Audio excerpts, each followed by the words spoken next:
পশ্চিমবঙ্গের নতুন বেকার ভাতা প্রকল্প নিয়ে এটি একটি ছোট্ট সারসংক্ষেপ।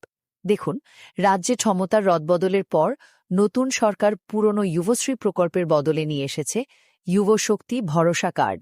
আর এটা কিন্তু চাকরি পাওয়ার আগে পর্যন্ত বেকার যুবক যুবতীদের জন্য একটা দারুণ আর্থিক লাইফলাইন হিসেবে কাজ করবে।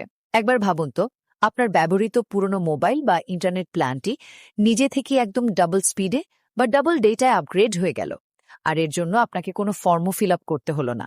বিষয়টা কতটা সুবিধাজনক হতো, তাই না? ঠিক এমনটাই কিন্তু ঘটেছে এই নতুন প্রকল্পে।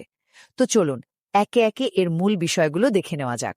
প্রথমত, আর্থিক সুবিধার পরিমাণ একদম সরাসরি দ্বিগুণ করা হয়েছে। আগে পুরনো প্রকল্পে যেখানে মাসে ১৫০০ টাকা মিলত, সেখানে এই নতুন যুবশক্তি ভরসা কার্ডের মাধ্যমে উপভোক্তারা এখন থেকে প্রতি মাসে একেবারে ৩,০০০ টাকা করে ভাতা পাবেন। দ্বিতীয়ত, আপনাদের মনে প্রশ্ন আসতে পারে, কবে থেকেই টাকা পাওয়া যাবে? আপনাদের বেশি দিন অপেক্ষা করতে হবে না। আগামী ১লা জুন থেকেই কিন্তু এই বর্ধিত ৩,০০০ টাকা দেওয়ার প্রক্রিয়া আনুষ্ঠানিকভাবে শুরু হয়ে যাবে।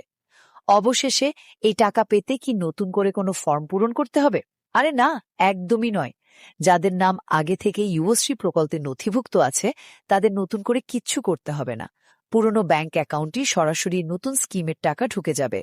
সংক্ষেপে বলতে গেলে, পুরনো উপভোক্তাদের জন্য বিনা ঝক্কিতে দ্বিগুণ আর্থিক সহায়তা নিশ্চিত করার এক নতুন অধ্যায় হল এই যুবশক্তি ভরসা কার্ড।